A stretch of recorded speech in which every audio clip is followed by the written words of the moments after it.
Este 14 de mayo tendremos que retrasar los relojes una hora tras la decisión del gobierno de reponer el horario de invierno. La medida contempla que esta medida dure aproximadamente 91 días. Vamos a profundizar en las consecuencias que esto puede tener para la salud y nos acompaña aquí en CNN Chile Leonardo Serra, neurólogo del Centro del Sueño de la Clínica Alemana. Doctor, gracias por su tiempo. ¿Cómo está? Buenas tardes, gracias. ¿Hay un impacto para la salud cuando modificamos o no modificamos el horario? La verdad es que el impacto de los cambios es bien poco, porque es una hora solamente de la modificación y nuestro cuerpo no le cuesta tanto adaptarse a un cambio solamente de una hora. En general nos demora 1, máximo 3 días, y la verdad es que estábamos bien acostumbrados a realizarlo y es lo que se hace en la mayor parte de los países del mundo. O sea, estamos más acostumbrados a vivir este cambio a que no vivirlo como nos tocó el último tiempo. Desde el punto de vista para la salud y el rendimiento que pueden tener, no sé, los niños en clase, los mismos adultos que vamos al trabajo, ¿cuál es el horario que más conviene? Primero hay que tener claro que no hay ninguna medida que vaya a dejar satisfecho al 100% de la población. Hay un 25% de la población que prefiere levantarse temprano y un 25% de la población que prefiere levantarse más tarde y funcionar hasta más tarde, que llamamos los alondras y los búhos. Por lo tanto, siempre va a haber alguien que tienda para un lado o para otro. ¿Los alondras y los búhos? Mire, ¿Ya? Gente que tiende a funcionar mejor de mañana y gente que tiende a funcionar más tarde. Por lo tanto, siempre va a haber gente tirando para un lado y para otro. No hay gente que quede feliz con cualquier medida jamás. Y eso lo refleja en las encuestas, e incluso en qué momento del año se hace la encuesta, qué tan felices están con determinado horario. Por lo tanto, eso es bien difícil de determinar. Pero sí está claro, hay cosas que son bien objetivas. Primero, hay mucha gente que aboga porque nosotros estemos en nuestro horario geográfico, que es el -5, ya por uso horario de Greenwich. Pero si somos claros respecto a eso, durante el verano, si nosotros nos mantuviéramos siempre en ese horario, estaría amaneciendo alrededor de las 4:30 de la mañana y oscureciendo alrededor de las 6:30 de la tarde. Y la verdad es que sería muy poca gente la que aprovecharía esa luz en la mañana, ni siquiera para la agricultura, que son los que más abogan desde el punto de vista, digamos, económico y social, para que amanezca con luz. Y la verdad es que la industria del turismo sería sumamente perjudicada, y para qué hablar del chileno medio que quiere disfrutar sus vacaciones o que hace actividades al aire libre. Por lo tanto, yo creo que esa es uno de los peores escenarios que podemos tener. ¿Ya? Y ante eso, modificar el horario pareciera ser provechoso para la mayor parte de la población. Exactamente. Después, mantener el horario de verano todo el año es una experiencia que existe poca en el mundo. Existen un par de países muy pequeños, de los cuales no se tienen muchos antecedentes.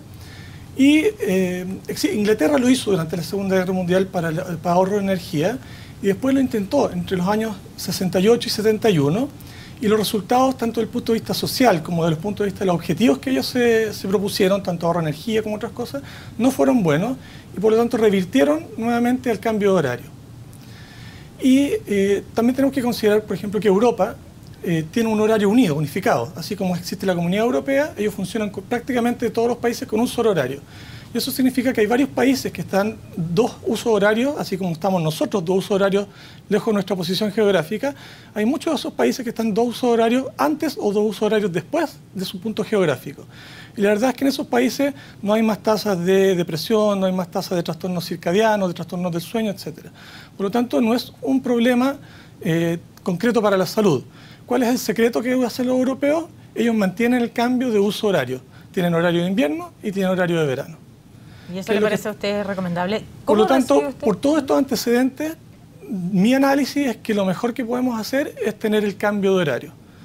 Ahora, ¿qué es lo más importante? Es que este cambio de horario sea fijo, que elijamos una fecha y nos atengamos a ella.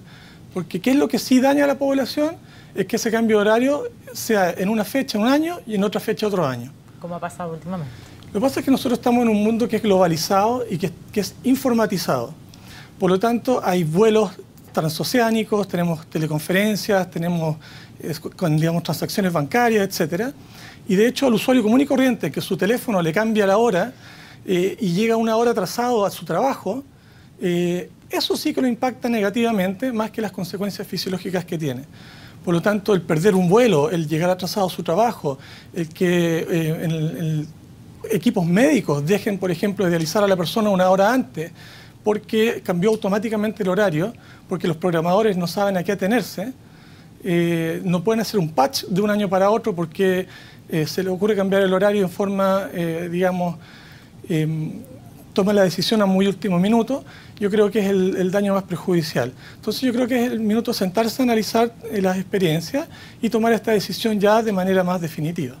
Claro, de alguna manera vivimos siempre de forma definitiva el horario de invierno y horario de verano. Uno tal vez reclamaba, mire, la verdad es que va a oscurecer más temprano, bueno, pero finalmente teníamos un horario fijo y empezaron las modificaciones hace algunos años atrás, en primer lugar para probar si es que efectivamente el ahorro energético era significativo. Parecía que no fue tan significativo el ahorro de energía, por lo tanto se dejó al escrutinio de la ciudadanía y por ahí las diferencias. ¿Usted cree que es fundamental volver a retomar, sea cual sea la decisión, pero que sea única y definitiva? Yo creo que sí, yo creo que fue razonable el periodo de prueba, había que intentarlo, hay razones de fondo para realizarlo, para haberlo hecho, pero yo creo que ya uno tiene suficientes datos, tanto de los años previos que se intentó como del ya reciente, como para poder tomar una decisión ya definitiva. Doctor, cuando uno veía el año anterior, cuando no hubo cambio de horario, la verdad es que los padres, madres, apoderadas, apoderados, o quienes sean los tutores de los más pequeños que van al establecimiento educacional y que se levantan muy temprano, porque empiezan los horarios de clase muy temprano, tal vez los que resentían mayormente esto porque se levantaban de noche a dejar los niños del colegio de noche, y esto también tal vez generaba una complicación para los más pequeños. ¿Hay complicación para ellos cuando finalmente tienen que vivir sus primeras horas del día sin luz? A ver, yo me dedico más bien al trastorno del sueño adulto, eso es bien honesto. Yo creo que los que más impactan son los adolescentes, que son los que tienden a retrasar su fase, es decir, tienden a dormirse más tarde y despertarse más tarde, y por lo tanto la falta de luz matinal los empuja a quedarse dormidos más tarde y hace que les cueste despertarse más temprano. Personalmente yo no vi mucha queja ni mucho aumento en la incidencia o en las quejas por trastornos del sueño, tanto como pacientes nuevos como descompensaciones de pacientes crónicos. ¿Ya? Sí, claramente hay quejas de ciudadanía, hay grupos, hay encuestas y todo que demuestran que hay un descontento, pero como digo, siempre va a haber un porcentaje de la población que va a estar incómoda con una o con otra situación. Doctor, usted que se dedica a esto, ¿el cambio de horario genera mayor consulta por trastornos del sueño o no? Entonces, toda la experiencia previa, cuando había este cambio de horario entre horario invierno y horario verano 2 veces al año, la verdad es que el desajuste es mínimo.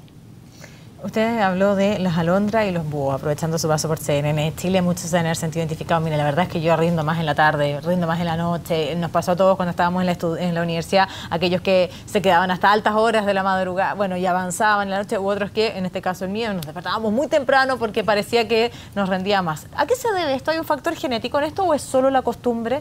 No, efectivamente está genéticamente determinado y hay alrededor de un 25% de la población que tiende a hacer esto alondra, de despertarse más temprano y levantarse más temprano y rendir mucho mejor en esos horarios. Y eso también va de la mano un poco con la edad, que con la edad nos vamos poniendo un poquito más alondra. Los adultos mayores tienden a despertarse y levantarse un poquito más temprano. Y a la inversa, existe un 25% de la población que tiene esta tendencia a ser búho, de despertarse y levantarse un poquito más tarde, y eso se manifiesta con mayor intensidad en la adolescencia. Y por eso es que los adolescentes parten con la previa y el carrete y todas estas cosas bien tarde, se acuestan tarde y se levantan muy tarde los fines de semana.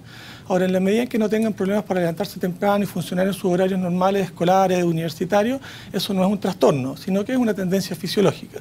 Cuando eso ya interfiere con su funcionamiento, nosotros llamamos un síndrome de fase retrasada del sueño, en el caso de los adolescentes, o un síndrome de fase adelantada del sueño, en el caso de los adultos mayores. Claro, porque finalmente uno puede tener una predisposición para ser alondra o búho, exacto, pero finalmente la vida está organizada en una determinada manera, el trabajo empieza a una determinada hora, el colegio para los adolescentes. Hay una convención social. Hay una convención social en la cual finalmente es uno el que se tiene que adaptar a eso con las consecuencias que puede traer. Gracias por responder estas dudas, doctor, y acompañarnos.